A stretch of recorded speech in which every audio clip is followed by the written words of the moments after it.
कार्यक्रम के पुण्यार्जक हैं श्री कंवरलाल जी महावीर प्रसाद जी, पाटनी, मदनगंज, किशनगढ़, राजस्थान।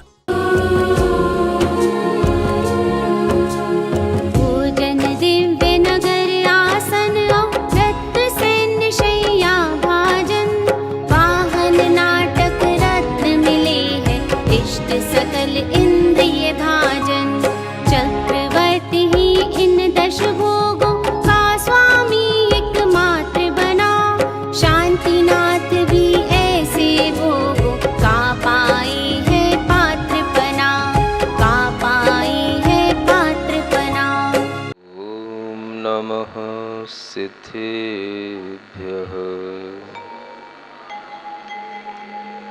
ॐ नमः सिद्धिभ्यः।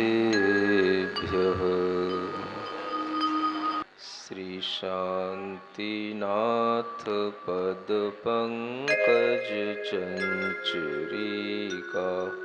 देवानराः समभवन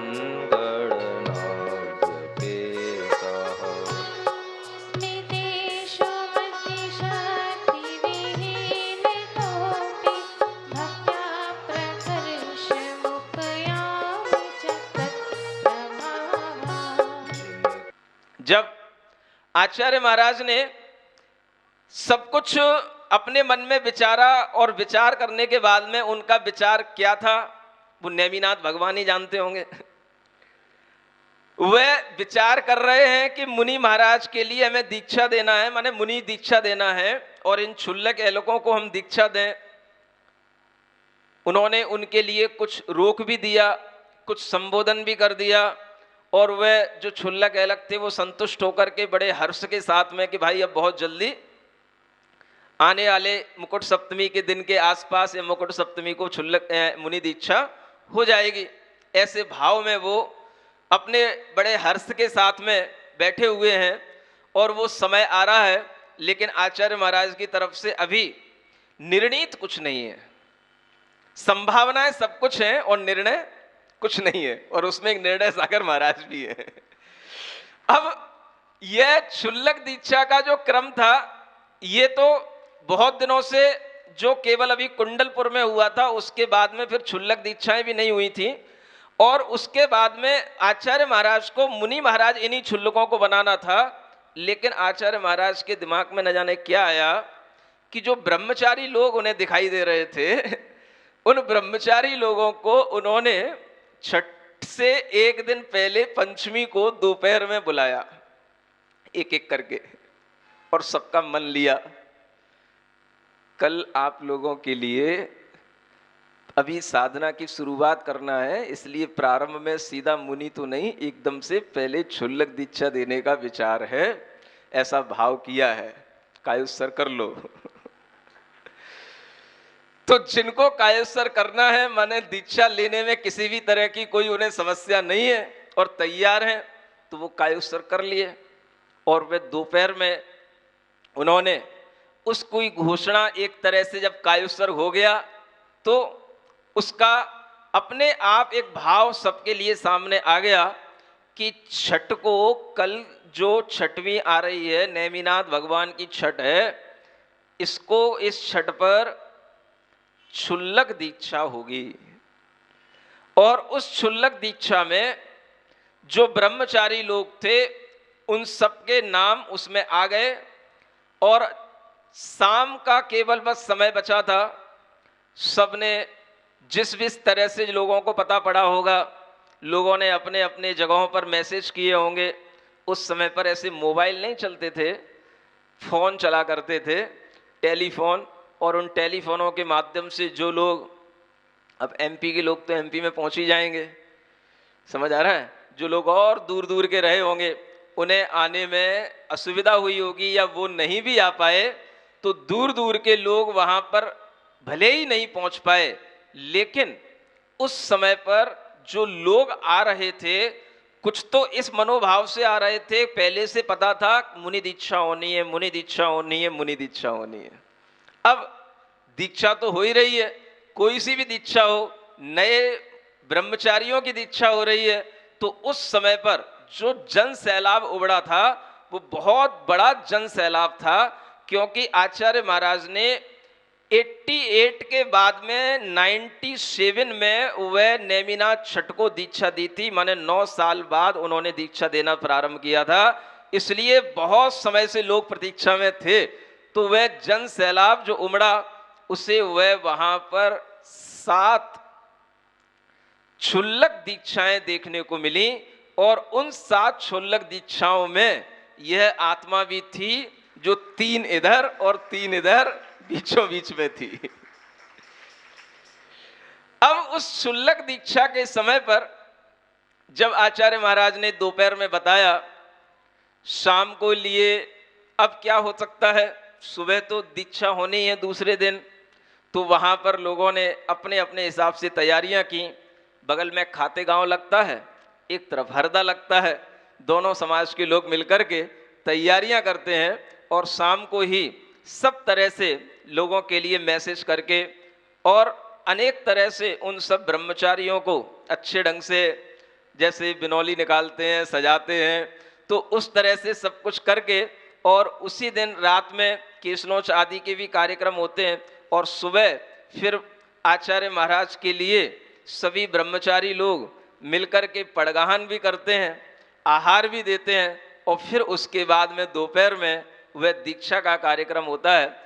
और उस दीक्षा के कार्यक्रम के समय पर ही ये समझ में आता है कि वास्तव में वह भले ही क्षुल्लक दीक्षा हो, लेकिन पहली बार गुरु महाराज के हाथों से संस्कारित होना, गुरु महाराज के हाथों से पिच्छिका मिलना, और गुरु महाराज के माध्यम से एक नया नाम मिलना, जिससे कि यह मोक्ष मार्ग की यात्रा प्रारंभ हो, ऐसा लगता है कि वास्तव में यह भविष्य का परिवर्तन का ये पहला दिवस था, जब ये नेमिनाथ छठ जैसे नेमिनाथ भगवान के लिए कल्याणप्रद हुई, ऐसे ही हम क्षुल्लकों के लिए भी उस समय पर यह नेमिनाथ छठ कल्याणप्रद हुई। और सभी क्षुल्लक बाद में चल कर के सभी मुनि महाराज बने, और उनमें पनागर के भी एक भैया जी थे, उस समय उनका नाम रजनीश भैया था। उस समय पर क्षुल्लक दीक्षा में उनका नाम परीत सागर रखा गया था। बाद में फिर जब मुनि दीक्षा हुई तो उनका नाम संभव सागर जी हुआ। ऐसे वह पनागर का इतिहास भी इस नेमिनाथ छठ से जुड़ा हुआ है। और इसी नेमिनाथ छठ पर आचार्य महाराज ने भी बाद में फिर और भी दीक्षाएं दी हैं। आज वह वीर सागर जी महाराज वगैरह जो और 24-23 महाराजों की दीक्षाएं हुई थी, वह भी तिलवारा घाट 25 महाराजाओं की दीक्षाएं तिलवारा घाट में हुई थी, वह भी इसी नेमिनाथ छठ पर हुई। और उन सब दीक्षाओं को देखने का भी मैं साक्षी रहा हूँ। ये बात अलग है कि उस दिन मुझे बहुत तीव्र बुखार था, लेकिन उस बुखार में भी मैं मंच पर बैठा था, देखा था। और वह बुखार भी क्यों आ गया था, क्योंकि उससे एक दिन पहले उन मुनि महाराजों के लिए पिच्छिकाएं बन रही थी। तो उस पिच्छिका बनाने के लिए पिच्छिकाओं को जो कसना होता है उसमें बहुत ताकत लगती है, वो कुछ ज़्यादा ताकत लग गई, एग्जॉर्शन हो गया, तो दूसरे दिन बुखार आ गया। इतना कमजोर भी कह सकते हो और कोमल भी कह सकते हो कि वह कुछ भी थोड़ी सी मेहनत ज़्यादा हो जाए तो शरीर बहुत जल्दी पहले अटैक करता था। लेकिन वह सब होते होते भी कभी भी व्रतों के पालने की भावना में कभी कोई कमी नहीं आई। कष्ट भले ही अनेक आए, लेकिन भावना यही रही कि ये सब निकल जाएंगे, ये सब निकल जाएंगे। और गुरु भक्ति के माध्यम से वास्तव में वह सब कष्ट निकलते चले जाते हैं, कर्म की निर्जरा होती चली जाती है। और ये सावन के महीने भले ही दूसरे लोगों के लिए केवल हरियाली के रूप में मनाने में आते हैं, दूसरे लोगों के लिए और भी तरह की भक्ति करने में आते हैं, लेकिन इस सावन के महीने में हमारे लिए तो गुरु भक्ति में ही मन लगता है। और गुरु भक्ति ही हमें इस सावन के महीने में बड़ी अच्छी लगती है। इस सावन के महीने में जैसे लोग अनेक तरह के झूला झूला करते हैं, ऐसे ही हम भी गुरु भक्ति में झूलते हैं। और उसी गुरु भक्ति में झूलते हुए कभी अपनी अंतर्गूंज से कुछ भाव निकलते हैं और उन भावों को जब लिखते हैं तो वे भाव आपके सामने भी कभी कभी आ जाते हैं। और वे भाव इस तरह के, सुना दें कैसे भाव बन जाते हैं। सावन का महीना तो चल ही रहा है, लेकिन यह सावन एक समकित सावन कहलाता है। कैसा? समकित माने होता है सम्यक दर्शन के साथ होने वाला, सम्यक चारित्र के साथ होने वाला जो भाव होता है वह समकित भाव कहलाता है। और उस समकित भाव के साथ में जब हम देखते हैं तो हमारे मन में ये भाव आते हैं, अब मोहे समकित सावन भायो, अब मोहे समकित सावन भायो, इस सावन से गुरु भक्ति में, इस सावन से गुरु भक्ति में मेरा मन सुख पायो, अब मोहे समकित सावन भायो, अब मोहे समकित सावन भायो।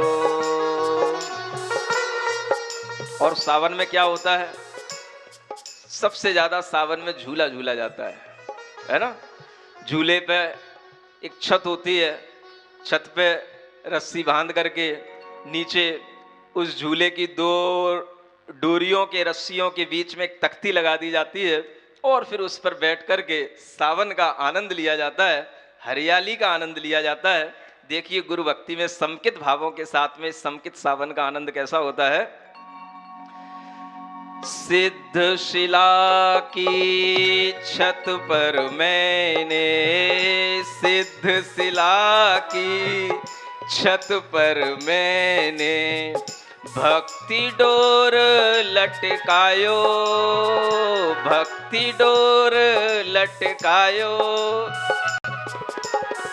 तापर चारित तख्ती रख कर, तापर चारित तख्ती रख कर बैठ भावना गायो, अब मोहे समकित सावन भायो, अब मोहे समकित सावन भायो। यह सावन के महीने में 16 कारण भावनाएं ऐसे सम्यक चारित्र के साथ बैठ कर के जब भाते हैं तो उसके आनंद कुछ और ही होते हैं। और इस तरह के आनंद में आप सभी सरोवार हो रहे हैं कि सावन के महीने में ऐसी भावनाएं भाते हुए भी जब हम चारों ओर देखते हैं तो सावन के महीने में हमें दिखाई देता है मेघ, चारों ओर काले काले मेघ छाए हुए रहते हैं। और कभी कभी तो ऐसी रिमझिम बारिश होती है, कभी झमाझम बारिश होती है। और इस तरह से जो ये सावन का वातावरण बना रहता है, कुछ ऐसे ही वातावरण हमारी चेतना के अंदर भी बना रहता है। शुद्धात्म उपदेश घना घन, शुद्धात्म उपदेश घना घन। घन बोलते हैं मेघों को, जो घनीभूत मेघ होते हैं वह हमारे लिए शुद्धात्मा के उपदेश की तरह हैं। और उनसे जब वह रिमझिम बारिश होती है तो उससे जो कर्मों की निर्जरा होती है वह लगता है कि वह कर्म की निर्जरा हमारी आत्मा में निरंतर छाई हुई है। शुद्धात्म उपदेश घना घन, शुद्धात्म घन रिमझिम निर्झर छायो, रिमझिम निर्झर छायो। छठ साते गुड़ ठाण बिठा कर, छठ साते गुड़ ठाण समझते हो? गुड़ स्थान, छठवां और सातवां गुड़ स्थान गुरुजी ने अपने को दे करके छठ साते गुड़ ठाण बिठा कर गुरु ने मोहे झुलायो, अब मोहे समकित सावन भायो, अब मोहे समकित सावन भायो। आत्म सुख हरियाली निरखत, आत्म सुख हरियाली निरखत, चहु गति दुख भुलायो, चहु गति दुख भुलायो। पी पी कर गुरु के वचनामृत, बोलो के वचनामृत, पी पी कर गुरु के वचनामृत, पी पी कर गुरु के वचनामृत, चातक सम हर्षायो, अब मोहे समकित सावन भायो, अब मोहे समकित सावन भायो। चातक पक्षी एक ऐसा पक्षी होता है जो सरोवरों पर नहीं बैठता, केवल वह अच्छी जगहों पर बैठता है। बड़े बड़े ऐसे मान सरोवरों पर बैठता है जहां पर बैठकर के वह एक एक बूंद को अपनी चोंच में लेता है और वह कभी भी जल जो जमीन पे गिर जाता है उस जल को नहीं पीता। ऐसे चातक पक्षी की तरह गुरु के माध्यम से जब यह उपदेश मिलता है और उनके वचनामृत मिलते हैं तो वो जमीन पे नहीं गिरते, वो सीधे कानों से प्रवेश करके हृदय की वेदी पर विराजमान हो जाते हैं। ऐसे चातक के समान हर्षित होते हुए जब वह सावन की हरियाली भीतर आत्म सुख की अनुभूति के साथ दिखाई देती है, तब लगता है कि वास्तव में बाहर जो आपको सावन का वातावरण है वो तो ठीक ही है, लेकिन अपने अंदर भी सावन की सुवास हमेशा आती रहती है। सावन मास सुवास सदा ही, सावन मास सुवास सदा ही, ताप तुषार हटायो, ताप तुषार हटायो। गुरु उपकार कयो नहीं जाए, गुरु उपकार कयो नहीं जाए। ज्ञायक भाव सुहायो, अब मोहे समकित सावन भायो, अब मोहे समकित सावन भायो। ऐसे समकित सावन में आप लोगों के लिए यह नेमी छठ भी आती है, मुकुट सप्तमी भी आती है, और इस समकित सावन का जो आनंद वास्तव में लिया जाना चाहिए वैसा आनंद आप लोगों के लिए आ रहा है। और इसी आनंद को जब पिछले सालों में जब 97 में इस आनंद की जब शुरुआत हुई थी, तब से इस आनंद से भरते भरते न जाने कितने सावन बीते हैं और हर सावन में वह आनंद बढ़ता ही गया है और इस अतिशय क्षेत्र में भी वह आनंद बढ़ ही रहा है, कम नहीं हुआ है।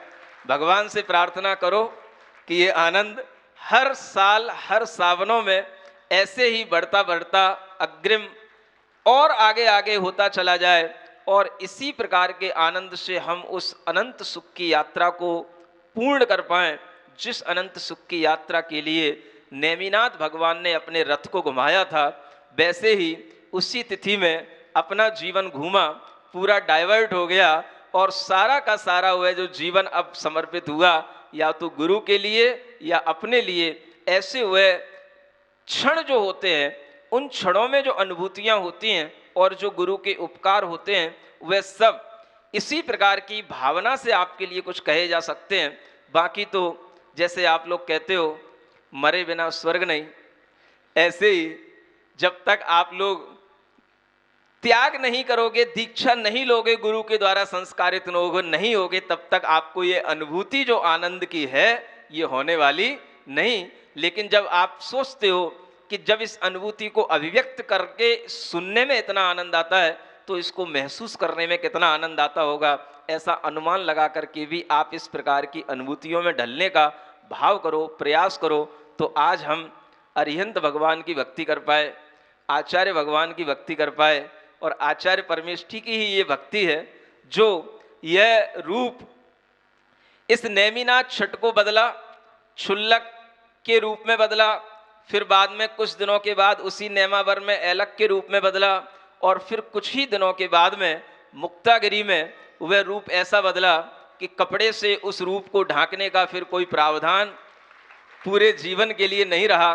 और इस प्रकार का यह निर्ग्रंथ दिगंबर रूप जो तीर्थंकर स्वरूप कहा जाता है, ऐसे इस रूप को प्राप्त करने के बाद वह जो जीवन का परिवर्तन होता चला जाता है, उस परिवर्तन के माध्यम से ही यह ज्ञान और ये सुख की अनुभूतियां निकल करके आती हैं जो आपके सामने आती हैं। इसलिए भगवान और आचार्य परमेष्ठी की भक्ति भी हमारे लिए कल्याणप्रद है। ये 16 कारण भावनाओं में बिल्कुल अच्छा लिखा हुआ है, और हर किसी को इस प्रकार की भक्ति बढ़ा करके ही आचार्य परमेष्ठी की भक्ति से अपने अंदर निर्मल आचार को प्राप्त करने की भावना करना चाहिए। जो आप पढ़ते होंगे कि आचार्य भक्ति हमारे आचरण को निर्मल करती है। इस तरह की भक्ति के माध्यम से आपने 16 कारण भावना भी भाली, गुरु की भक्ति भी कर ली। और हमने जो गुरु की भक्ति सावन के महीने में की थी, सावन के लिए ही लिखी थी, वो भी आज आपके लिए सुना दी। हमने भी गुरु भक्ति कर ली और साथ साथ में आपने भी कर ही ली। इस तरह से ये 16 कारण की अभी भावनाएं पूर्ण नहीं हो पाई हैं, और ये भावनाएं तभी पूर्ण होंगी जब आप इस तरह के प्रक्रम को लगातार बनाए रखें, बीच में कोई व्यवधान न लाएं, ताकि ये भावनाएं पूर्ण करें और भगवान का गर्भ कल्याणक जल्दी देखने को मिले, जन्म कल्याणक जल्दी देखने को मिले। आप ये सोच करके चलें कि अन्य पंच कल्याणकों में तो आप जो पात्रता हासिल करते हैं वो तो कुछ घंटों की रहती है, लेकिन यहाँ तो आप अगर कुछ बनेंगे, कुछ करेंगे, तो जब तक भगवान का जन्म नहीं होगा तब तक आप गर्भ कल्याणक मनाएंगे। जब तक जन्म होने के बाद में भगवान का तप नहीं होगा तब तक क्या चलेगा? जन्म कल्याणक चलेगा। और जब तक तप से ज्ञान कल्याणक नहीं आ जाएगा तब तक भगवान का तप कल्याणक चलेगा। तो ये कल्याणक न जाने कितने दिनों के हैं, इसलिए ये अनिश्चितकालीन कल्याणक हैं। और ये सब अनिश्चितकालीन कल्याणकों की जो विधियां हैं वो अनिश्चितकालीन है। वो कब तक चलेंगी, कब तक उनकी तिथियां रहेंगी, ये कुछ नहीं कहा जा सकता। इसलिए ये अभूतपूर्व आपके सामने कुछ ऐसे प्रसंग आ रहे हैं जिनमें आप अपने लिए जो मन बनता है, हम तो कहीं और जाते थे, हम तो यहाँ जाते हैं, हम तो वहाँ जाते हैं, इस तरह की छोटी छोटी जो आपकी पिछली इच्छाएं हैं उन्हें रोक करके इन अवसरों को खोने का कभी भी भाव नहीं करना। नहीं तो कहा जाता है कि चिड़िया चुग गई खेत तो फिर पछताए होत कहा। तो जो आपको यहाँ देखने को मिलेगा वो दुनिया में कहीं देखने को नहीं मिलेगा।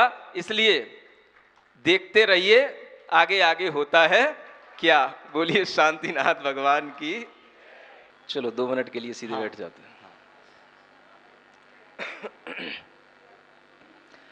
कमर सीधी करें, आंखें बंद करें, दोनों हाथ सिद्ध मुद्रा में बनाएं।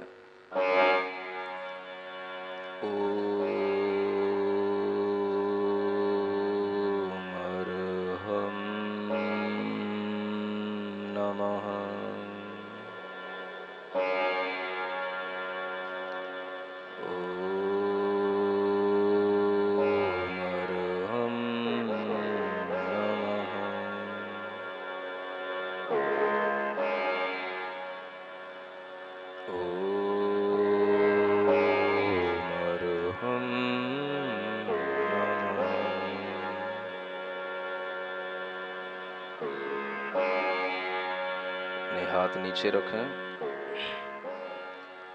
शांत भाव से अपनी श्वास पर ध्यान देते हुए अपने हृदय में वैराग्य का भाव रखें। नेमिनाथ भगवान के उस प्रसंग को याद करें एक बहुत बड़े राजा रथ पर सवार होकर के विवाह मंडप की ओर जा रहे हैं।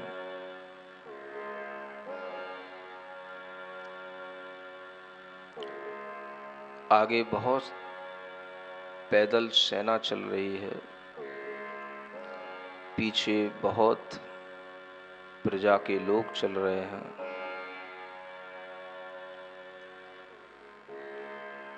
रास्ते में चलते चलते वह पशुओं की चीत्कार सुनते हैं।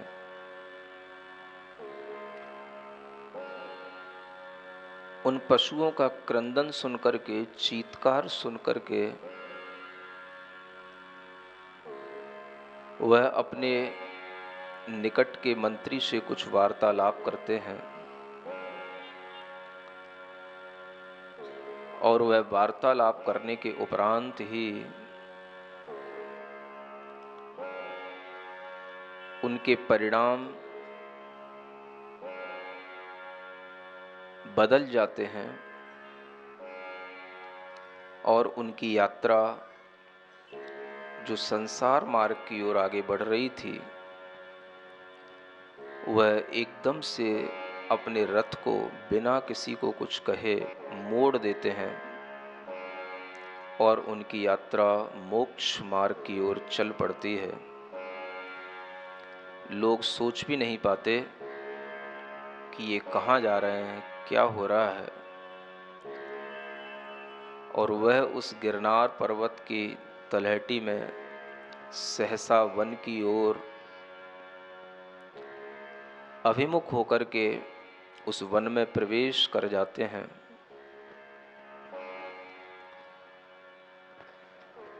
और उस वन में प्रवेश करके स्वयं अपने ही हाथों से सारे परिग्रह को छोड़ करके निर्ग्रंथ दिगंबर मुनि बन जाते हैं। उन नेमिनाथ भगवान के उस निर्ग्रंथ स्वरूप को देखें, जो क्षण भर पहले हमें एक राजा के स्वरूप में दिखाई दे रहा था। एक क्षण के बाद ही वह हमें मुनिराज के रूप में दिखाई दे रहा है, जिनकी काया नील वर्ण की है। बहुत ही चमकते हुए नीलिमा की आभा वाले वह नेमिनाथ भगवान की काया खड्गासन मुद्रा में नासा दृष्टि रखे हुए वह भगवान मुनि महाराज उस वन के मध्य में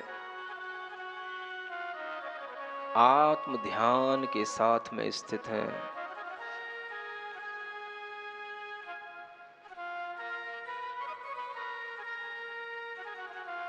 इधर हम उनके चरणों में नमस्कार करते हैं और हम उधर दूसरी ओर देखते हैं कि वह राजुल, वह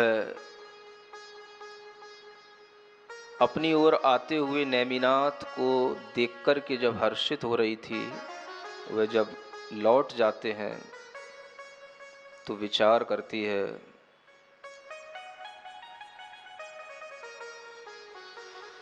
आते आते लौट गए क्यों, दहली सूनी छोड़ गए क्यों। आते आते लौट गए क्यों, दहली सूनी छोड़ गए क्यों। आंचल उड़ता उड़ता पुकारे, आओ संवरिया तुम ही सहारे, आओ संवरिया तुम ही सहारे। राजपाट तज चली बावली, तब राजुल को नेमी दिखे हैं, तब राजुल को नेमी दिखे हैं। इधर हम भी अपनी श्रद्धा की आंखों से देख रहे हैं उन नेमिनाथ भगवान को, जैसा उनके जीवन में घटित हुआ वैसा कभी हमारे जीवन में घटित हो और मेरा मन भी राग से विरागता की ओर आए, ऐसी भावना करते हुए हम अपने दोनों हाथों को जोड़ें। ओम अरहम नमः, ओम अरहम नमः, ओम अरहम नमः, ओम अरहम नमः, ओम अरहम नमः, ओम अरहम नमः, ओम अरहम नमः, ओम अरहम नमः। श्रद्धा की आँखों से देखो पत्थर में भगवान दिखे हैं, श्रद्धा की आंखों से देखो पत्थर में भगवान दिखे। गुरु दर्शन में भगवत मूर्ति, गुरु दर्शन में भगवत मूर्ति, हमको तो श्री राम दिखे हैं, हमको तो श्री राम दिखे। ओम अरहम नमः, ओम अरहम नमः, ओम अरहम नमः, ओम अरहम नमः, ओम अरहम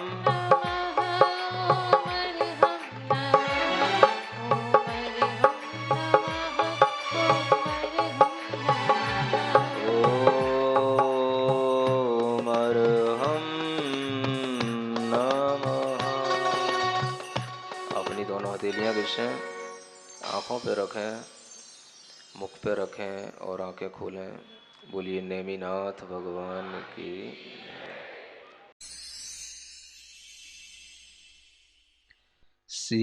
सिरिजिणवाणी जग कल्याणी, जग जन मदतम मोहरी, जनमण हारी गढ़हर हारी, जम जरा भव रोग हरि, तिथ्य राणम दिव्य झुणिम जो पड़ई सुणई मय्ये धारई, राणम सौख मणंतम धर्य सासद मोक्ष पदम पावई, सासद मोक्ष पदम पावई। इस कार्यक्रम के पुण्यार्जक थे श्री कंवरलाल जी महावीर प्रसाद जी, पाटनी, मदनगंज, किशनगढ़, राजस्थान।